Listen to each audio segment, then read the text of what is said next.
What sort of impact does the menopause have on women, and how might it affect them in work?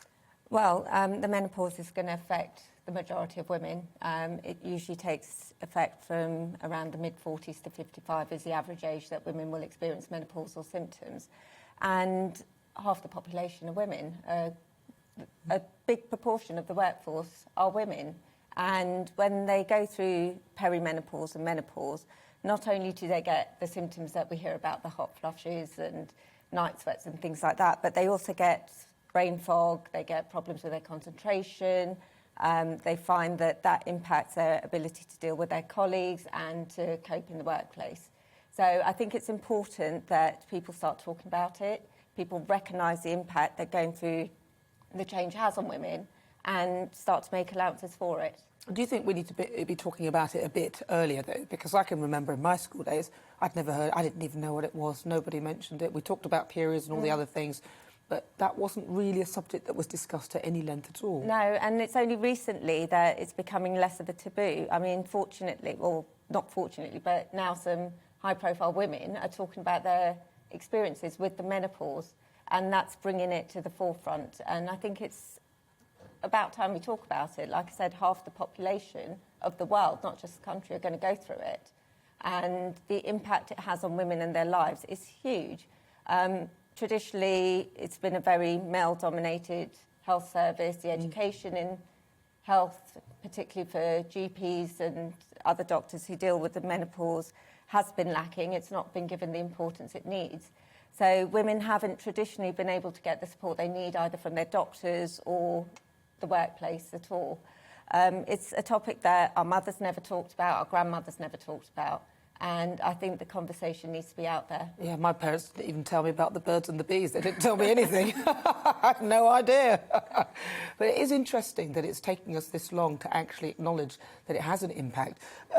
For some of us who are possibly approaching it, might be in it, I don't even know. What are, you've talked about the sweats and things like that, but are there any other more specific symptoms that people can look out for when you're going through, initially it's perimenopause, isn't it? Yeah, And then... so, I mean, traditionally people talk about the sweats and the flashes, and but there's 34 symptoms that are commonly associated with the menopause, and these range from things like anxiety, depression, mood swings, irritability, inability to cope with things, lack of sleep, problems staying asleep if you fall asleep, then there's issues related to joint pains, weight gain.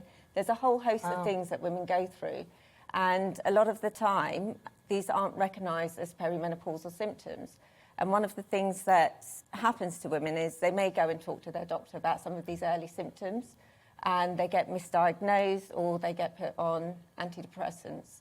I deal with a lot of women who are perimenopausal, menopausal. I've had women who've been in high-powered jobs turn around and say to me that they've turned down a promotion or they feel like they've had to resign from work because of their symptoms of the menopause, and I think that's unacceptable. Yeah, it is. So workplaces, what could they do to help women?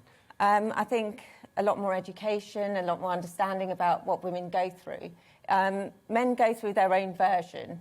Menopause. Menopause. So is that when they get themselves a little shed at the end of the garden and then they buy a fast car? That's a midlife crisis, isn't it? Is that the same thing? The thing with men is throughout their life they'll have a gradual decline in their testosterone levels, whereas women hit menopause and it's literally like the hormones get switched off and they're falling off a cliff. So the effects of andropause and menopause are very, very different. And I think we need education to recognise how difficult it is for women. We need adaptations to enable them, for example, if they're getting a hot flash, to be in a better climate-controlled office, to be able to take breaks to go to the loo if they need to, and to be able to just have a break if they feel overwhelmed. And of course, some of the treatments out there, HRT, hormone replacement therapy, why isn't it free anyway? You would think that it should be, right? Well, it's free in Scotland and it's free in Wales. It's only England it's not free in. But other than that, if you have a hormone deficiency such as low thyroid or you're diabetic and you're low in insulin, in those circumstances you get free NHS prescriptions, not just for the hormones but for all your prescriptions. So it's good that we hopefully will, this should hopefully Absolutely, be free. It's a hormone deficiency, so why shouldn't it be treated like the other hormone deficiencies? Absolutely. Well, listen, thank you so much for joining me, Dr Shirin Lakhani. Thank you.